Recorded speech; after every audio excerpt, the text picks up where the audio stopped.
Olá, tudo bem? Nós vamos estar estudando hoje algo muito importante para nossa compreensão desse texto. Esse livro de Levítico, ele é um livro difícil, né? Porque ele vem trazendo todas aquelas informações que a gente não precisa ter a preocupação de guardá-las, porque o mais importante é entender. E Deus coloca ali, se Ele coloca ali, é porque pode e deve e certamente edificará as nossas vidas. Mas o mais importante nessa edificação é que a gente possa entender o que está no pano de fundo de todas essas informações. E eu quero trazer para vocês hoje a história de Nadab e Abiú. É essa história que está no capítulo 10, do verso 1 ao 3, quando Nadab e Abiú, filhos de Arão, eles morrem de forma trágica. Eu vou ler o texto aqui para depois a gente entrar. Esse vídeo eu espero não fazê-lo de forma longa, mas nós vamos entender o porquê que aconteceu esse evento trágico. Nadab e Abiú, filhos de Arão, tomaram cada um o seu incensário, e puseram nele fogo, e sobre este incenso, e trouxeram fogo estranho perante a face do Senhor, o que lhes não ordenara. Perceba que eles trouxeram fogo, e sobre este fogo puseram incenso, e trouxeram perante a face do Senhor.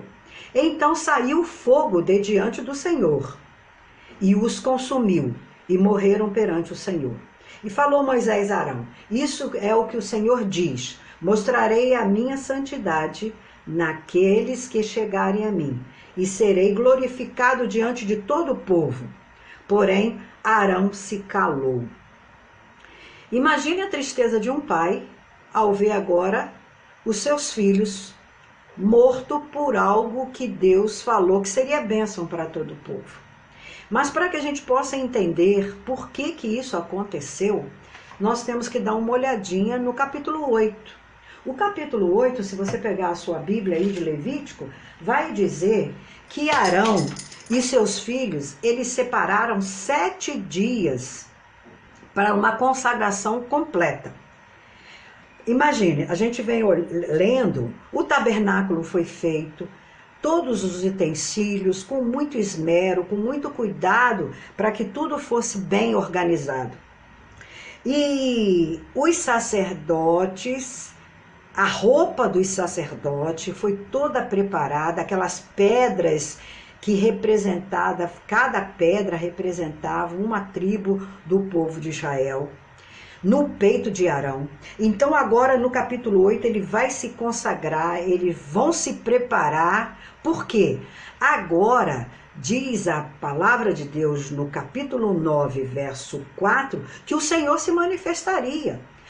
Agora, Arão e seus filhos, eles não dependeriam mais de Moisés para que a glória do Senhor chegasse até o povo. Eles praticamente seriam também tão importante quanto Moisés, porque a glória de Deus, a presença do Senhor, ia também se manifestar por meio deles. Eles agora eram também os escolhidos do Senhor. Então, no capítulo 8, se você leu, que a gente já passou por ele, no capítulo 8 você viu que eles se prepararam para essa grande festa. Por que festa? Porque toda a congregação foi convidada a estar, depois que passasse esses 7 dias, diante da tenda do Senhor, onde seria feito o sacrifício, para consagrar a tenda, para poder expiar o pecado do povo. Pela primeira vez, o povo ia ver todos esses eventos narrados aqui até o momento, acontecendo literalmente. Os holocaustos, os sacrifícios, tudo aquilo que foi ensinado agora, a partir de agora, dessa grande festa de inauguração, as coisas estariam acontecendo. Mas aí eu quero ler para vocês no capítulo 9, no verso 4. Olha o que diz. Após 7 dias da consagração intensa, Arão e seus filhos estavam prontos para exercer o sacerdócio perante o povo de Israel. Toda a congregação de Israel foi convidada. a participar e a testemunhar da glória de Deus através dos seus escolhidos. Mas sabe o que aconteceu? E o Senhor vos aparecerá. Quer dizer, eles estavam esperando isso. Mas olha só, tendo terminado todo o sacrifício conforme o Deus havia ordenado e determinado, Arão termina a sua estreia estendendo a mão e abençoando o povo de Israel. Então, quando ele terminou todo aquele ritual, ele agora estende a mão abençoando o povo de Israel. O que deveria acontecer? Inclusive, fazem até o sinal do W. Eles fazem assim, mostrando o W, que representa o nome do Senhor, Yahvé. Então, ele levanta a mão para abençoar o povo. Neste momento, pela lógica, o fogo do céu deveria descer e consumir todo o sacrifício, todo o holocausto que estava ali para ser consumido. Porém, isso não aconteceu. Quando ele estende a mão para abençoar o povo, o Senhor não se manifestou. E depois Arão, levantando a mão para o povo, abençoou. E desceu, havendo feito a oferta pelo pecado e o holocausto e a oferta pacífica. Então, entraram Moisés e Arão na tenda da congregação. Quando ele estendeu a mão, e que a presença do Senhor não se manifestou como se esperava, vindo fogo do céu e a grande fumaça mostrando a Shekinah do Senhor, que Deus estava ali presente, Arão, eu acho que ficou completamente decepcionado. Os seus filhos também, eles tinham 7 dias se preparado, roupas bonitas, toda a congregação olhando. E agora não aconteceu.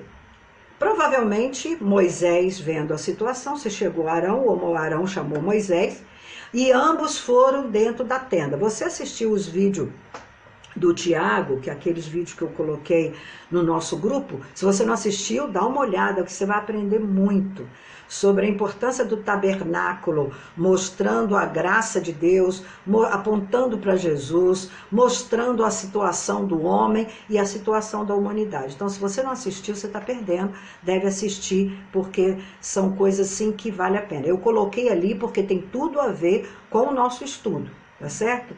E então você deve dar uma olhada, que aquilo vai te abrir a mente demais. Mas voltando aqui, então Moisés e Arão, eles foram para aquele segundo partimento, não no Santo dos Santos, ali onde estava o candelabro, a mesa dos pães, lembra? Eles foram para ali e conversaram ali, provavelmente oraram ao Senhor, invocaram o Senhor, a Bíblia não diz, eles conversaram ali. Depois que eles conversaram ali, eles saem da tenda, olha só. Então entrou Moisés e Arão na tenda da congregação. O pessoal estava do lado de fora, olhando. Pelo lado de fora dava para ver aquela área do pátio, onde o sacrifício, lembra? Aquele grande lugar dos holocaustos em bronze, que ficava de frente à bacia de bronze, onde eles se limpavam para entrar, né? Então o povo ali dava para ver. Agora lá dentro, onde tinha as cortinas, ali eles não podiam ver, só os sacerdotes entravam ali. E no Santo dos Santos, só o sumo sacerdote.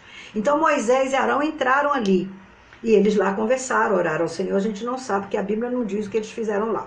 Então entraram Moisés e Arão na tenda da congregação e saindo, abençoaram o povo. E a glória do Senhor apareceu a todo o povo.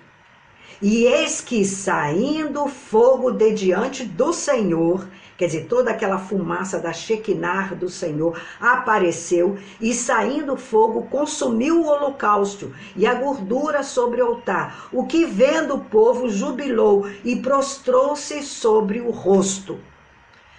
Eles entenderam que Deus havia feito agora um operar tão poderoso que consumiu por completo o holocausto. Esse aí está em Levítico 4, do 22 até o 24. Então você agora imagina o que está na cabeça de Arão e seus filhos. Antes preparado, 7 dias preparando-se ali, se organizando, como diz no capítulo 8, agora o Senhor vai manifestar. Deus conhece o coração, Deus sabe o que está no coração. Talvez eles estavam pensando, agora nós vamos ser tal como Moisés, vamos ser igual a Moisés, não vamos precisar de Moisés para Deus se revelar para nós, para Deus se mostrar a nós. E Deus conhece o que está no coração dele. E então, diante deste quadro, o que Abiú faz, juntamente com o seu irmão? Eles saem e vão entristecidos, provavelmente, isso daí, os teólogos e também tem os rabinos, Rabino Shulam, ele é o que mais trabalha sobre essas questões do Antigo Testamento. Ele diz o seguinte: lembra que Deus falou que os sacerdotes, os levitas, agora não poderiam beber bebidas fortes. Por quê? Em Oséias, capítulo 4, ele diz que 3 coisas tiram completamente o entendimento do homem. O mosto, que nada mais é do que o destilar das frutas, vamos dizer, da soja, da cana-de-açúcar, da própria uva, aquele mosto, porque fermentado. O vinho, porque eles bebiam muito vinho para esterilizar as águas, e alguns, é lógico, botavam mais quantidade de vinho do que água. E também a prostituição. São 3 coisas que tiram o entendimento do homem. A pessoa, quando ela está envolvida sexualmente, com o seu corpo sendo dado à orgia, aos seus desejos, fazendo a vontade do seu corpo, essa pessoa, ela não tem entendimento espiritual, não tem. Ela é envolvida por Satanás de uma tal forma e por si mesmo, pelos seus desejos, que ela fica embriagada pelos pensamentos e desejos, e cada vez mais ela fica com o corpo mais impuro diante do Senhor. E o vinho, já viu bêbado? Bêbado tem boas ideias? Bêbado só apronta, né? Então, provavelmente, esses 2 rapazes, triste, magoado, chateado, decepcionado com tudo que aconteceu, e principalmente chateado pelo seu pai, que passou vergonha diante do povo, provavelmente eles se deram a beber. Por que que eles pensam assim? Porque para ter uma ideia dessa, sabendo as consequências, que poderiam morrer se fizesse alguma coisa diferente diante de Deus, já conhecia o poder de Deus, sabia que Deus tinha o poder para matar aqueles egípcios todos. Eles viram que o primogênito morreu, quer dizer, somente sem entendimento, completamente enlouquecidos e embriagados pela fúria, inveja, e se deram a beber, é que eles imaginaram que eles podiam então fazer o seguinte: vamos fazer o seguinte, vamos pegar o nosso incensário que tem fogo, não é o fogo de Deus. Perceba por que é fogo estranho? Não é o fogo de Deus, é o fogo que está no coração deles, do humano. Vamos pegar o nosso fogo, vamos botar incenso em cima, porque quando eles botaram incenso, saiu uma grande fumaça. Vamos botar incenso em cima e vamos reproduzir tudo aquilo que Moisés fez. E assim nós vamos limpar o nome do nosso pai. Porque não é só com Moisés que as coisas acontecem. Acontece também com aqueles que o Senhor separou. Então, nesse estado, imagina o estado deles de embriaguez. Então, nesse estado, onde não conseguiam discernir o santo do profano, como está no capítulo 10, verso 9, Nadab e Abiú desejaram limpar a honra de seu pai, simulando a mesma manifestação descrita nos versos 23 e 24 do capítulo 9, que foi a glória de Deus e o fogo. A glória de Deus aparecendo como fumaça e o fogo. Alenita, de onde você está tirando isso? Isso são estudos feitos, como eu falei, o Rabino Shulam e outros teólogos também, porque além além da Torá, que é a lei, que são esses 5 livros que nós estamos estudando agora, além da Torá, tem o Talmud. O que é o Talmud? O Talmud nada mais é do que os relatos, como que as coisas aconteciam. Os reis faziam isso e também, por ordem do Senhor, existiam aqueles escribas que relatavam, lembra que tem os escribas, que relatavam todo o acontecimento que está agora acontecendo. Então, como é que os escribas relatavam essas situações de como que as coisas aconteciam? E então tem esse Talmud que eles chamam da tradição, como é que era feito, era escrito e como é que realmente era feito.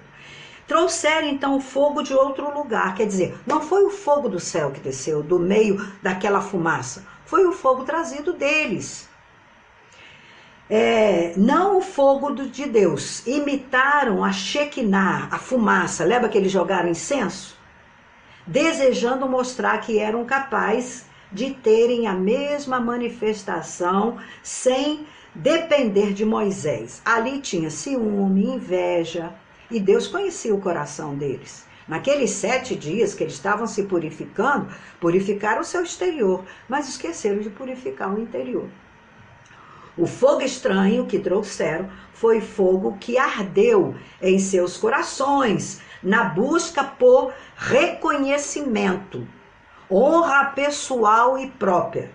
Como não desceu o fogo, eles ficaram decepcionados. Se descesse, olha aí, nós podemos fazer a mesma coisa que Moisés.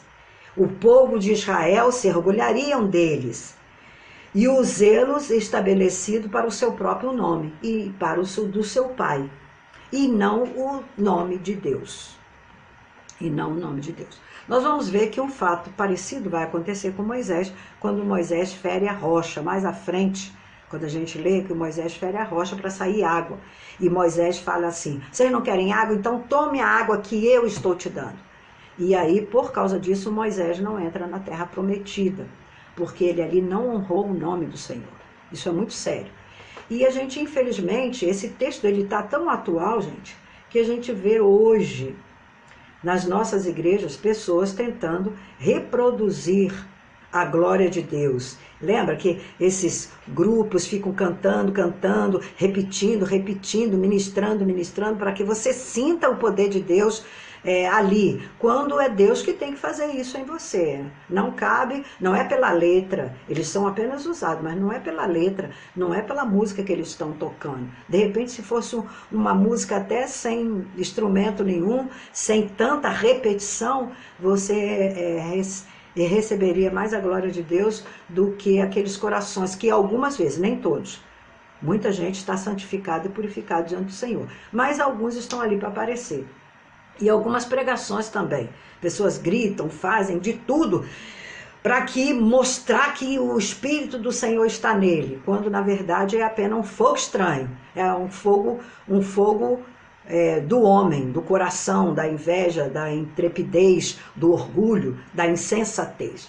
Arão continuava agora sendo o segundo na cabeça dos seus filhos, no comando, mesmo que em seu momento de glória que ele tinha separado para se apresentar diante do povo, precisou ainda da ajuda de Moisés para trazer a manifestação de Deus. A incapacidade de Arão de trazer a manifestação do eterno, de Deus do céu, talvez tenha sido um dos motivos que levou Nadab e Abiú a trazerem fogo diante do eterno, ou seja, um fogo humano, do seu incensário, não um fogo que desceu do céu para consumir o holocausto, mas um fogo do seu incensário. E eles não queriam ver a glória de Deus? Eles viram. O fogo do Senhor apareceu e os consumiu, porque eles estavam em pecado diante de Deus. Isso é muito sério, por isso que nós temos que estar constantemente pedindo ao Senhor perdão pelos nossos pecados. Quando vamos fazer alguma coisa para Deus, temos que nos purificar, porque sem coração puro a gente não vê Deus. Isso está em Salmo, isso Jesus repete, Paulo vai falar, Isaías fala sobre isso. Todo o tempo Deus está usando homens e falando para nós no nosso espírito que sem santidade o homem não verá a Deus, não vai ver Deus. Então não importa se ele é pastor, se ele é ministro, se ele é um simples membro da igreja, se ele é padre, se ele é o que ele é. Não importa a sua patente. O importante é que sem um coração puro ele não vai ver a glória de Deus. Mas está aí diante de nós esse texto. E eu quero terminar então lendo para vocês. Nadab e Abiú, filho de Arão, tomaram para cada um seu incensário, o seu incensário. Não foi o fogo de Deus. E puseram nele fogo. E sobre este incensário eles botaram incenso. E trouxeram fogo estranho perante a face do Senhor, o que lhes não ordenara. Então saiu o fogo de diante do Senhor e os consumiu. Morreram perante o Senhor. E falou Moisés a Arão: isso é o que o Senhor diz. Eu quero trazer para você hoje também essa reflexão. Isso é o que o Senhor diz. Mostrarei a minha santidade naqueles que se chegam a mim. E é o que nós estamos fazendo. Por meio da palavra nós somos limpos e estamos chegando ao Senhor. E serei glorificado diante de todo o povo. Ou seja, você chegando a Deus, Deus vai usar tanto a sua vida que o povo ao seu redor vai glorificar a Deus por causa de você. Porém, Arão se calou. Ó, que tristeza para aquele pai. Não pôde nem enterrar os seus filhos, porque ele estava ali não como pai daquele de Arão, de Nadab e Abiú. Ele estava ali como sacerdote, sumo sacerdote, que deveria levar ao povo o que Deus transmite e levar do povo as necessidades a Deus. Então era um intermediário, formulando assim a figura de Jesus. Que Deus nos abençoe. Eu quero orar por você. Senhor, graça te damos pelo teu amor revelado em Cristo Jesus. Graça te damos porque hoje nós não precisamos de todo esse ritual para que a sua presença se manifeste em nossas vidas. Por meio da aceitação de Cristo, em que com seu sangue somos lavados, o teu doce Espírito habita em nós e nos enche com a sua Shekinah, ou seja, o próprio Espírito, o próprio Jesus habitando em nós por meio do seu Espírito. E por meio desse Espírito, ele traz vida. E, ó Deus, queima todo o nosso pecado, nos purifica de todo o mal e nos concede sabedoria, entendimento, para que possamos discernir entre o bem e o mal. E, ó Deus, sermos abençoados, sermos como Abraão, em ti serão benditas todas as famílias e todas as nações. E por meio das nossas vidas, nós trazemos vida para as nossas famílias, vida para os nossos filhos, vida para nossos amigos. Nós somos o fogo vivo que desce do céu por meio do seu doce Espírito em nós. Então, muito obrigada por esse estudo, que possamos atentar para essas pérolas que estão no meio de todos esses rituais, de todas essas escritas, que o Senhor possa nos abençoar neste dia. Em nome de Jesus. Amém.